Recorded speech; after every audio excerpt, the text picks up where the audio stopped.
Bienvenidos a Derecho a tu Alcance. Soy Cristina Coronado y a partir de este momento ponte cómodo porque el día de hoy responderemos, como todas las semanas, a preguntas que nos has enviado a este espacio creado especialmente para ti por Latina TV y mi persona para que te acerques más al mundo del derecho. El día de hoy tenemos 4 preguntas bien interesantes porque tienen que ver con tu cotidianidad y se tratan de materias diferentes. Agradezco profundamente a cada uno de ustedes por la fidelidad y el seguimiento a cada una de nuestras emisiones y les recuerdo que en la medida en la que vayamos recibiendo sus preguntas las vamos a ir contestando. La idea es que todos queden satisfechos con sus respuestas. Nuestra primera pregunta del día de hoy viene de la señora María González del sector de Baradira y ella pregunta lo siguiente: doctora, ¿es cierto que si vivo con mi pareja por más de 2 años automáticamente estamos casados? Y fíjese, señora María, y cualquier ciudadana que esté en la misma condición, que acá esto es una especie de mito que el día de hoy tenemos que aclarar. Ciertamente el concubinato tiene lo que denominamos los abogados una protección constitucional. Se ha establecido a través del avance del derecho y del reconocimiento de las condiciones de uniones estables que debe haber una categoría de formalidad en este tipo de uniones, pero eso no significa que debamos igualarlas o compararlas con un matrimonio. ¿Por qué? Porque son figuras distintas, son figuras que vienen a nacer desde el punto de vista jurídico de una manera diferente, con requisitos diferentes y están reguladas en aspectos y en lugares desde el punto de vista legal en contextos diferentes. Definamos primero lo que es el concubinato. Fíjense que nos dice acá nuestro libro de petete jurídico. Dice lo siguiente: el concubinato es la relación mediante la cual 2 personas de sexo diferente, ojo, esto es legislación venezolana, y sin impedimento alguno para contraer matrimonio, hacen vida en común en forma permanente, sin estar casados y con las apariencias de una unión legítima y con los mismos fines primarios y secundarios atribuidos al matrimonio. Entonces, fíjense ustedes, si hablamos de los requisitos que contempla el legislador para declarar una unión estable de hecho como un concubinato, debemos partir de la idea inicial que establece en cuanto a quiénes son los legitimados a hacerlo, quiénes serían las potenciales personas a las cuales se les puede declarar unidos en concubinato. Tenemos entonces lo primero y es que se trate de 2 personas de sexo diferente. En este sentido, entonces, hasta el momento no podemos establecer, jurídicamente hablando, una unión por vía de concubinato con 2 personas del mismo sexo. No por ello estamos excluyendo los derechos de todas las integrantes de las comunidades y no pretendemos no reconocer los avances que han tenido justamente en todo esto, pero legalmente hasta este momento nuestra legislación así no lo ha contemplado. Además de ello, estas 2 personas de sexo diferente no deben tener impedimento alguno para contraer matrimonio. ¿Y qué significa esto, señores? Esto significa que usted no se puede unir en concubinato con una persona que esté casada, porque allí estaríamos hablando de una infidelidad. Hay casos particulares en donde de repente una persona tiene muchísimo tiempo separada, pero no se ha divorciado y tiene la misma cantidad de tiempo que se ha separado conviviendo con esta otra persona. Lamentablemente esto no se puede reputar como un concubinato porque mientras no se disuelva el vínculo, la persona sigue casada. Ni qué decir de aquellos casos en donde ambas personas están en la misma condición, decidieron separarse, más no divorciarse y se pusieron a vivir con otras personas. No se podría reputar como concubinato. ¿Por qué? Porque establece la legislación que estas personas no tengan ningún impedimento para contraer matrimonio. Además de ello, debemos citar lo que dice el artículo 44 del Código Civil venezolano y es lo relativo justamente a el derecho a contraer matrimonio. ¿Qué necesitan entonces en nuestro país las personas para poderse unir matrimonialmente desde el punto de vista legal? Pues ser mayores de edad, no tener ningún tipo de impedimento desde el punto de vista de enajenación física o mental que le impida justamente el tema del matrimonio y en consecuencia establecer la voluntad de hacerlo. Recordemos que Venezuela no contempla ni autoriza matrimonios arreglados ni matrimonios que estén fuera del acto de voluntad propiamente dicho. Pero además de ello, a los efectos de establecer o de considerar reputado válido un una unión concubinaria, hay unos requisitos que deben ser interesantes en cuanto a su cumplimiento. Y es quizás, señora María, lo que trae a usted esta confusión con el tema de los años. Usted nos indica que por haber convivido durante más de 2 años, ya automáticamente está casada. Pues quizás su confusión venga por lo que establece justamente la Ley de Registros de Uniones Estables de Hecho en sus artículos 3, 5 y 6, la cual exige que ambas personas convivan por más de 2 años de forma continua, pública y pacífica. Ese es uno de los requisitos para declararse en concubinato. Y hablemos específicamente de esta forma continua, pública y pacífica. Si se establece desde el punto de vista de la unión que esta unión sea por más de 2 años de forma continua, eso significa que no hayan interrupciones.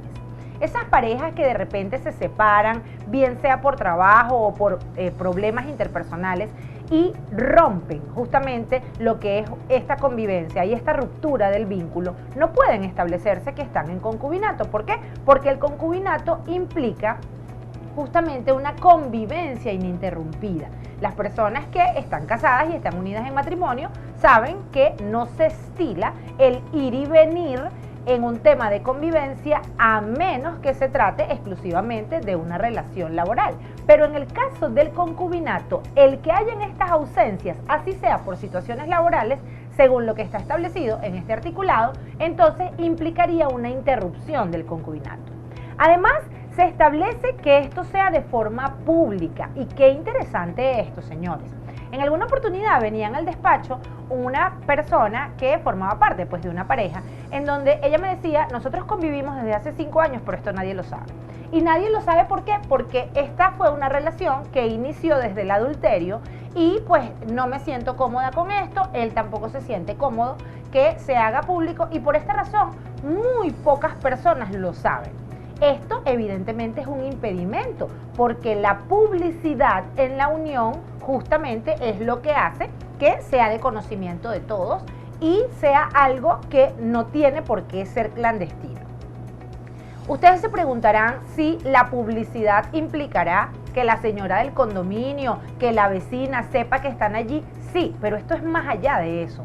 Esto significa que si, por ejemplo, hay una fiesta, una celebración social, entonces esa persona la lleve o usted lleve a esa persona como su pareja.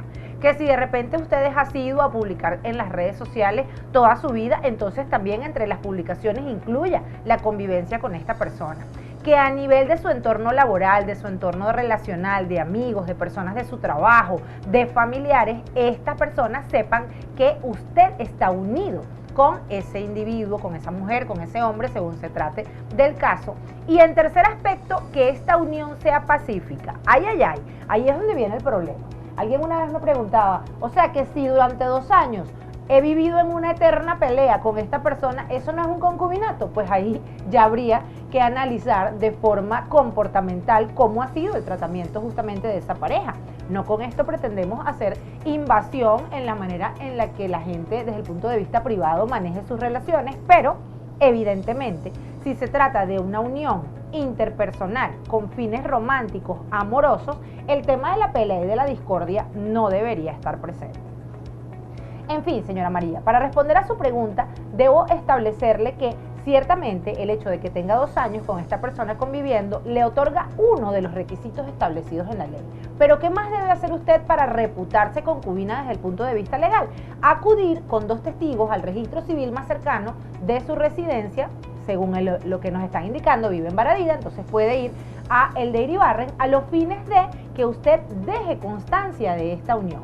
Estos testigos pueden justamente aseverar lo que está indicando y de esta manera a usted le va a ser expedida una carta de concubinato que si se quiere se equipara ahí sí a los efectos matrimoniales en la mayoría de sus extremos. Esto le concedería a usted entonces acceso a todo lo que tiene que ver los derechos propios de una esposa, tales como la reclamación de bienes de la comunidad conyugal o de la comunidad concubinaria, en este caso, herencias y derechos incluso salariales por aquellos justamente de la convivencia. Espero que de esta manera haya quedado satisfecha su duda y seguimos por acá con la siguiente pregunta.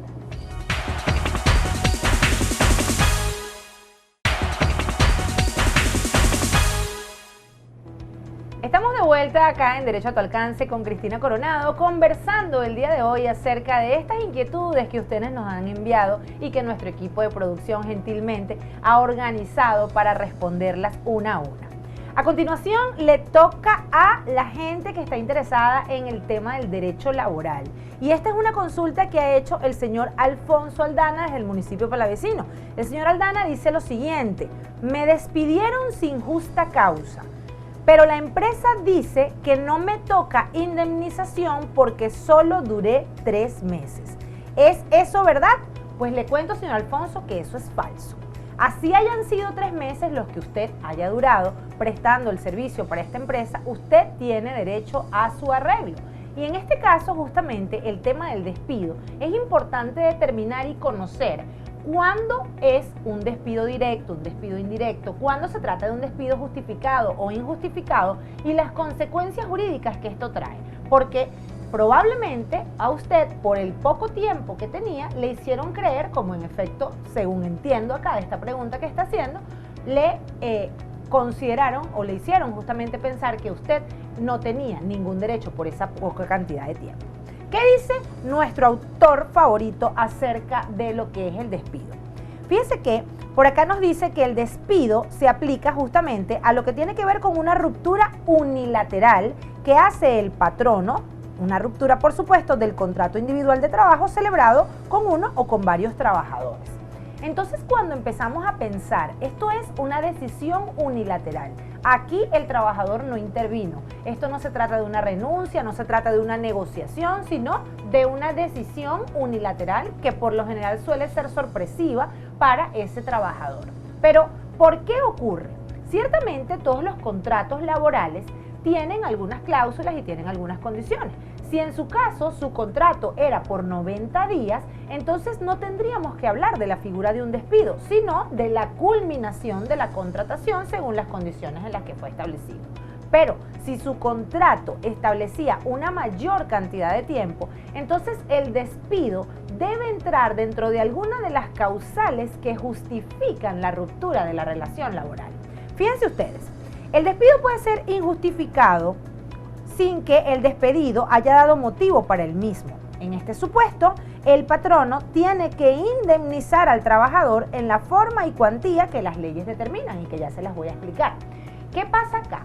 Si usted tiene un catálogo de causales, de condiciones que debe cumplir, por las cuales en caso contrario usted podía ser despedido y usted no incurrió en ninguna de ellas, entonces se considera que el despido es injustificado. ¿Por qué? Porque básicamente desde el punto de vista del derecho laboral se establecen un marco de condiciones dentro de ese contrato en las cuales usted debe circunscribirse. Si le dicen que llegue a las 8 de la mañana y sea hasta las 4:30, 5 de la tarde su trabajo, entonces usted tiene que cumplir con su horario. Si por lo menos usted maneja maquinaria pesada y le dicen que usted debe tener cuidado con el uso de la maquinaria y usted dañó una maquinaria, entonces lo contrario sería justamente algo que justificaría el despido. Si le dicen que se tiene que comportar con respeto y consideración hacia sus congéneres, hacia sus compañeros de trabajo y usted de forma arbitraria un buen día viene y le falta el respeto a alguien, entonces evidentemente usted está rompiendo esas condiciones y en fin, dependerá de cada una de las características propias de la relación laboral en las que se constate si se cumplió o no con estas condiciones. Pero imaginemos que usted cumplió absolutamente con todo y de repente un buen día a su patrono o a la persona de recursos humanos usted le cayó mal y sencillamente dijeron vamos a despedirlo, no importa que no haya hecho nada, a usted se le termina esta relación laboral y se me va de aquí. Ni siquiera le están diciendo que renuncie, que ojo, esto lo hemos hablado en otros programas, prácticas muy negativas de algunos patronos que le dicen a los trabajadores firme aquí en blanco o renuncie para que no sea peor para usted, lo cual evidentemente implica una práctica muy arbitraria y muy desleal. Pero en el supuesto de que no haya una obligación a que renuncie, sino que directamente se le está estableciendo un despido, entonces usted sí tiene derecho, señor Alfonso. Y es importante que sepa que los puede reclamar, aunque haya sido muy corto el tiempo. Fíjese bien, establece el artículo 92 de la Ley Orgánica del Trabajo de los Trabajadores y Trabajadoras que se debe establecer el pago de 30 días de salario por cada año de servicio. Esto evidentemente se lleva también a una fracción superior a 6 meses el considerar un año. Pero ¿qué pasa con fracciones menores a 6 meses como lo es su caso? Acá no es que se pierde el derecho, sino que se hace un cálculo proporcional. En su caso, al tratarse de 3 meses, entonces se calcularían justamente lo que es el salario correspondiente a 30 días entre esos 12 meses y eso se multiplica nuevamente por 3 meses. Palabras más, palabras menos, le da aproximadamente unos 7.5 días de salario integral por concepto de este arreglo. Pero aquí no termina todo. Usted además tiene derecho también a las prestaciones sociales y esto lo establece esta misma ley en su artículo 142 literal C. ¿Y qué otorga justamente las prestaciones sociales? Bueno, estos son 5 días de salario por cada mes trabajado más 2 días adicionales por cada año proporcional. Así que evidentemente a usted le corresponde su arreglo en estas condiciones, en aspectos desde el punto de vista matemático proporcionales al tiempo en el que usted estuvo y evidentemente puede usted solicitar que se le pague lo conducente. ¿Cómo hacerlo en la práctica? Lo ideal es llegar a una mediación con quien era su patrono o con el encargado del Departamento de Recursos Humanos. Decir, ok, está bien, ustedes me están votando, no incurrí en ninguna de las causales, pero ustedes lo están haciendo y como lo están haciendo injustificadamente, entonces indemníceme y sáqueme la cuenta en base a lo que ha aprendido el día de hoy acá en el programa. Si de repente le dicen que no, que usted no tiene derecho a nada, entonces ¿qué va a hacer? Usted se va a ir a la Inspectoría del Trabajo y con sus recibos de pago, que por favor a todos los trabajadores les oriento en cuanto a su deber y su derecho legítimo de exigir sus recibos de pago, recibos que deben tener constancia del día en el que le pagaron, de la forma en la que usted recibió el salario, porque si usted le están pagando en dólares y tiene un recibo en donde dice que usted le están pagando en bolívares ABCB, esto no está bien. O si por el contrario le están pagando en una transferencia electrónica y no le están dando ningún recibo, sepa que evidentemente la transferencia electrónica tiene el valor probatorio de ser un recibo. Pero le corresponde a usted estar pendiente de armar su carpetica con sus recibos, porque es algo que evidentemente lo puede necesitar en una situación como esta.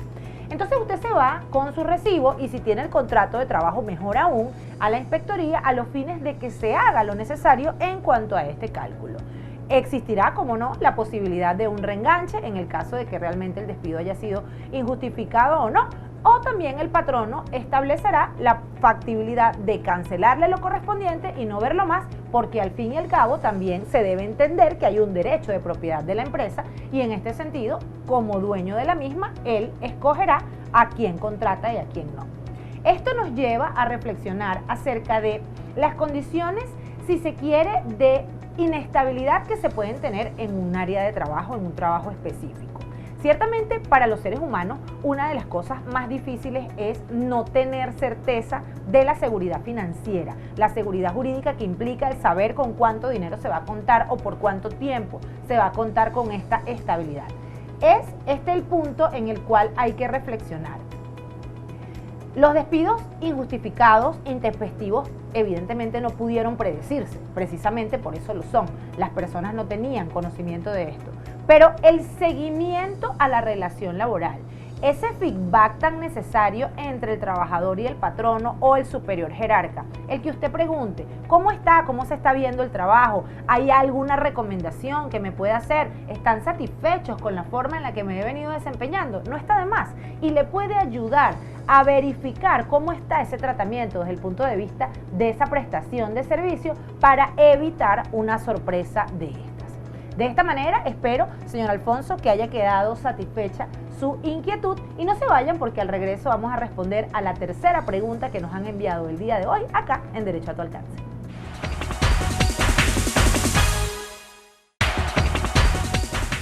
Regresamos a Derecho a tu Alcance con Cristina Coronado, conversando el día de hoy acerca de esas situaciones cotidianas que te pueden estar pasando a ti y que nos han enviado justamente algunos de nuestros apreciados oyentes a este programa, en donde nos indican que lo que ocurre cotidianamente no saben de qué manera aceptarlo o de qué manera afrontarlo desde el punto de vista jurídico.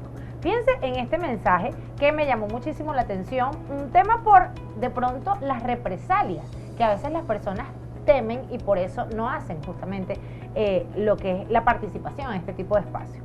Doctora, me gusta mucho su programa y quisiera que mi duda no fuese expuesta por lo menos con mis datos, por temor a lo que pueda pasar. Mi vecino tiene un perro que ladra toda la noche y no me deja dormir. Ocurre que hay personas que dicen que anda en malos pasos. Yo puedo denunciarlo. ¿Hay algún tipo de ley que me ampare? Fíjense ustedes.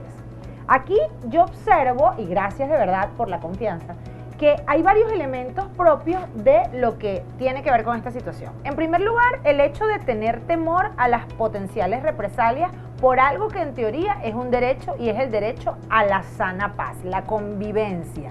Cuando tú tienes una propiedad, lo que tú deseas justamente es que se te permita la posesión pacífica de esa propiedad, el que tú llegues a tu casa y encuentres entonces al vecino, a la persona que está al lado también en el ejercicio de su derecho, pero haciendo cosas que te perturban, evidentemente es algo que debe ser expuesto al conocimiento de los organismos pertinentes para controlarlo. Pero cuando sientes temor por las posibles represalias que puedan ocurrir, porque según entiendo, esto se trata de una persona que quizás esté dentro del mundo delictivo, entonces acá la cosa escala a otras esferas. Y algo tan pequeño, una situación que puede ser controlada como el tema de un animal doméstico, puede llevar entonces a que se salga de las manos justamente por no entender cuáles son los límites en cuanto a esto. Empecemos entonces, estimado amigo, por definir justamente lo que es una perturbación o no y hasta qué punto ese derecho del otro de tener sus animales domésticos tiene una limitación. Como les decía hace un momento, el hecho de llegar a tu propiedad y el hecho de tener justamente el derecho a mantener tu posesión desde el punto de vista pacífico implicará que todas aquellas personas que estén a tu alrededor reconozcan ese derecho y así lo acaten.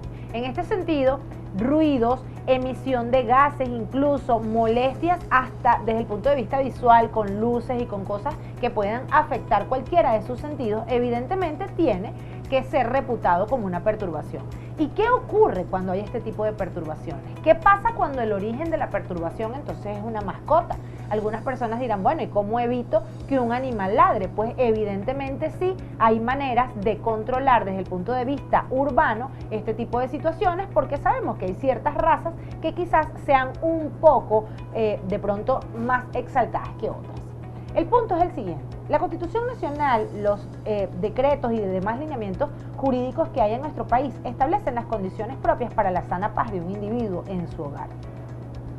¿Qué ocurre si usted entonces llega y está constantemente siendo perturbado? Para ello habría que determinarse en primer lugar la frecuencia. Porque de repente si usted tiene un vecino al que una vez al mes le escucha un perro, entonces no podríamos hablar de que esto es una perturbación constante. Porque aunque pueda resultar molesto en el momento en el que ocurrió el hecho, no significará que es algo que esté perenne y que esté constantemente en una frecuencia diaria o varias veces al día de todos los días. ¿Por qué se necesita que haya una frecuencia alta en esto? Porque para hablar justamente de perturbación tiene que ser algo ininterrumpido. Pero además de ello, esto tiene que significar también que no haya forma alguna en la que esto se detenga.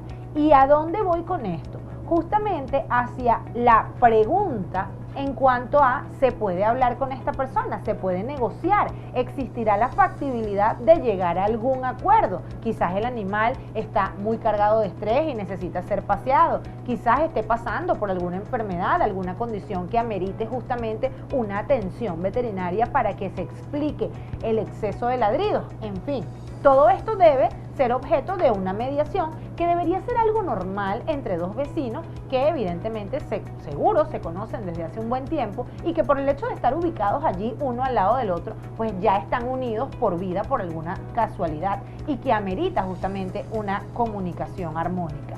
Pero este es el punto. Esta persona siente temor a hablar con este vecino porque según indica anda en malos pasos. Entonces por malos pasos yo puedo entender que se trata de una persona que está de pronto en algún tipo de situación relacionada con tráfico de sustancias estupefacientes, manejo de armas, manejo de delincuencia propiamente dicha, para la cual usted sienta el temor de ni siquiera pues exigir que se conozca la zona en la que está ocurriendo esto o sus datos.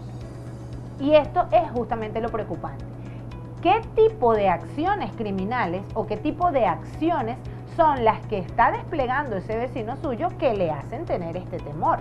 Porque esto sería justamente algo que debería llamarnos más la atención incluso que el propio ruido del perro. Si estamos viviendo al lado de una persona que está cometiendo un delito, entonces nosotros debemos, escúchame bien, poner en conocimiento de las autoridades de esta situación. Establece el Código Orgánico Procesal Penal que quien tenga conocimiento de la comisión de un hecho punible está obligado a denunciarlo. ¿Y por qué? Porque los delitos de acción pública, los delitos que ponen en peligro a la ciudadanía, deben ser investigados. Deben ser de conocimiento de las autoridades de investigación penal en el Estado venezolano a los fines de detenerlos, a los fines de evitar que se continúen perpetrando o que queden en impunidad los que ya se han perpetrado. Este riesgo social debe ser de conocimiento público para evitar que esta situación trascienda. Pero usted me dirá, doctora, si ni siquiera me atrevo a reclamarle por el perro, ¿cómo voy a denunciar las actividades delictivas que comete? Usted puede establecer la figura de la denuncia anónima. El Ministerio Público tiene canales regulares para denuncias anónimas. Está el 0800 Fiscalía, en donde usted puede evidentemente hacer las denuncias correspondientes. Incluso la unidad de protección a las víctimas, la unidad de atención a la víctima, tiene el deber de atender un reclamo y establecer una reserva de sus datos para que no haya justamente una represalia. Piense en la importancia de ni siquiera la perturbación propia del animal, sino de el riesgo que usted corre o que corren sus hijos, si los tiene, sus familiares o las demás personas que están en ese sector con este individuo, con estas actividades delictivas. Yéndonos al punto específico de ¿qué lo ampara o no? En cuanto al tener una mascota, ciertamente las personas a través de todo lo que son las ordenanzas de convivencia municipal tienen el derecho a tener a sus mascotas y tienen los deberes, bueno, de sacarlas a pasear, de encargarse de sus necesidades, de evitar que haya algún tipo de agresión a algunas personas, y por eso para algunas razas en específico se establece la obligatoriedad de sacarlos con bozal y todo esto, además evidentemente de los deberes sanitarios de vacunación y aseo de estos animalitos. El punto es lo que ocurre con la conducta de ellos dentro del hogar. Hay quienes alegan que como están dentro de la casa eso no es problema de nadie, pero recordemos que el derecho de los demás justamente termina donde empieza el del otro. Si usted en su casa quiere tener a su mascota y no le importa que la mascota esté todo el día ladrando, bien sea porque ya usted esté acostumbrado o porque usted quizás tenga la música muy alta, utilice audífonos, en fin, esto no significa que las demás personas tengan que adaptarse y cambiar su sistema de vida a eso.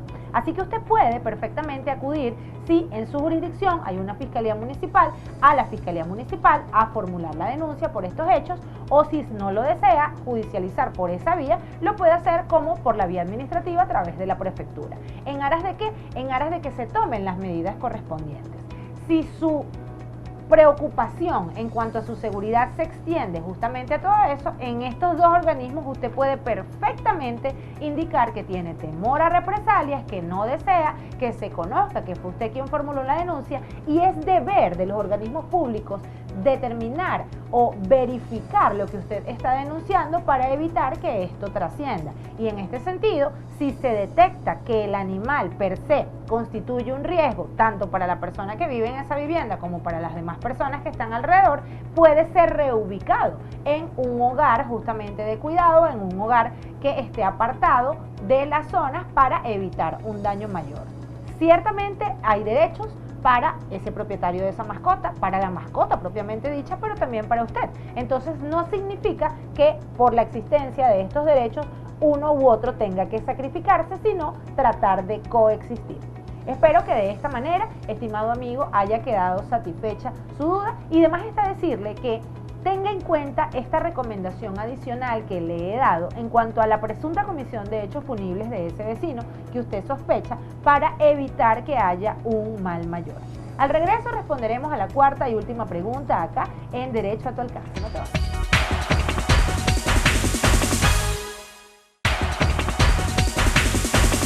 Estamos de vuelta en Derecho a tu Alcance con Cristina Coronado, respondiendo hoy a las interrogantes que gentilmente nos han enviado acerca de esas situaciones cotidianas que quizás te puedan estar pasando a ti también. En esta oportunidad corresponde a la ciudadana Luisana Méndez de la Parroquia Unión, quien envía la siguiente pregunta. Firmé un contrato de arrendamiento y el dueño me pide que me vaya porque va a vender el inmueble. ¿Tengo que desalojar de inmediato? Fíjese, señora Luisana, la respuesta es no.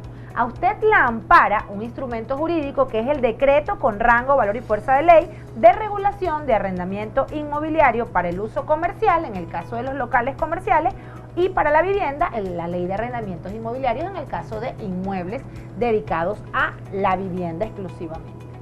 ¿Qué ocurre con el tema de la figura del arrendador y del arrendatario? Esa decisión que tiene todo arrendador de tomar justamente entonces su propiedad y disponer de ella cuando existe una persona dentro con un contrato todavía vigente.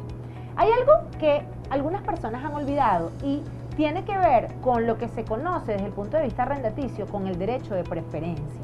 El derecho de preferencia está establecido en la ley, específicamente en el artículo 35, y contempla que el arrendatario que esté en el uso y goce de la propiedad por concepto del arrendamiento, que haya sido fiel cumplidor de las obligaciones que implican justamente este contrato, a saber, pago de los cánones y el cuidado debido del inmueble, goza de lo que se conoce como el derecho de preferencia. Y esto no es más que esa potestad que nace de yo poder exigir ser el primero al que se le ofrezca la vivienda, preferentemente en atención a otras personas.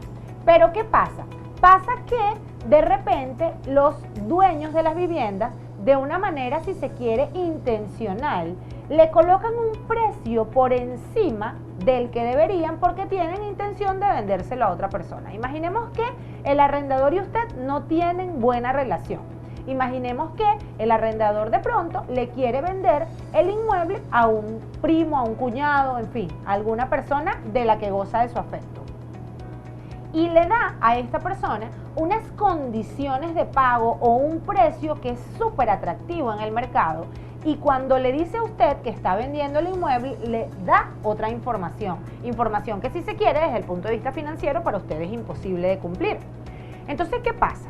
El derecho de preferencia implicará, como lo he dicho, el que a usted se le informe que ese inmueble está en venta. Ojo, que estará en venta una vez que haya culminado el contrato de arrendamiento con su prórroga legal, si fuera el caso. La mayoría de los contratos de arrendamiento tienen justamente el derecho a la prórroga legal, que es el lapso de tiempo adicional al contrato de arrendamiento con el que cuenta un arrendatario que ha sido fiel cumplidor de sus obligaciones para desalojar. Entonces, para responder a su pregunta, señora Luisana, usted no tiene que desalojar de inmediato. Usted tiene un tiempo para desalojar, es decir, cuando el contrato termine más su prórroga legal. Si desea que le calculemos la prórroga legal, díganos exactamente cuánto tiempo de contrato tiene y nosotros le podemos hacer el cálculo. Pero independientemente de eso, debe saber que no tiene que irse mañana. Pero además, debe saber que si a usted no se le ofertó esa vivienda, usted tiene derecho a exigir, incluso a nivel judicial, esa falta del cumplimiento de este artículo que le he citado. El derecho de preferencia es un derecho para usted y un deber para el arrendador. Y este deber tiene que ser en las mismas condiciones en las que está colocándose en el mercado. ¿Por qué? Por lo que le digo en el ejemplo que le he dado. Imagine que a usted se le ofreció ese inmueble, por citar un precio, en $50,000 y a otra persona se le ofreció en $35,000. Evidentemente, cuando usted se le ofrezca en estas condiciones, usted va a tener que rechazar porque quizás no tenga la cantidad de dinero y va a estar en una condición de desventaja en relación a la otra persona. Por esto es tan importante que esto se dé cumplimiento. ¿Y de qué manera debe hacerse?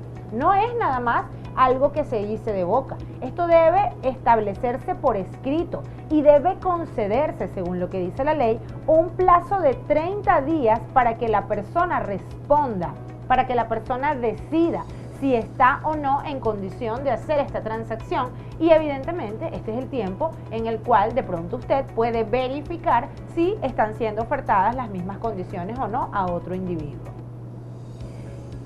Hace un tiempo me preguntaban, ¿qué pasa en aquellos casos en donde se le ofreció un inmueble a el arrendatario por una cantidad de dinero? El arrendatario dijo que no, porque no tenía esta cantidad de dinero, y luego se enteró que días después el inmueble fue vendido a otra persona en unas condiciones supremamente diferentes, con el mismo precio, pero con unas facilidades y un financiamiento que no se le ofertó a él. Esto es susceptible de una demanda. ¿Por qué? Porque se está colocando en una condición de desventaja. Y el propietario del inmueble dirá, esto es mío y yo lo vendo como yo quiero y al precio que yo quiero, y podríamos discutir jurídicamente al respecto porque se puede hacer una evaluación de ese inmueble, pero lo que no podemos discutir, porque ya el legislador lo ha aclarado, es las condiciones de igualdad que deben haber preferentemente para esa persona que tiene tiempo en condición de inquilino. Esto se hace con el ánimo de perpetuar el derecho a la propiedad.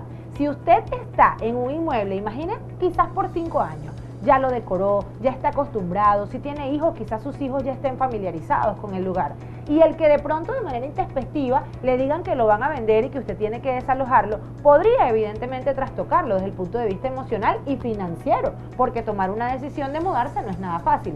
Entonces, ya estando, como yo siempre digo, en una condición de desventaja por no ser el propietario, deben estar dadas las condiciones mínimas de respeto y consideración para que este daño no se haga más exagerado.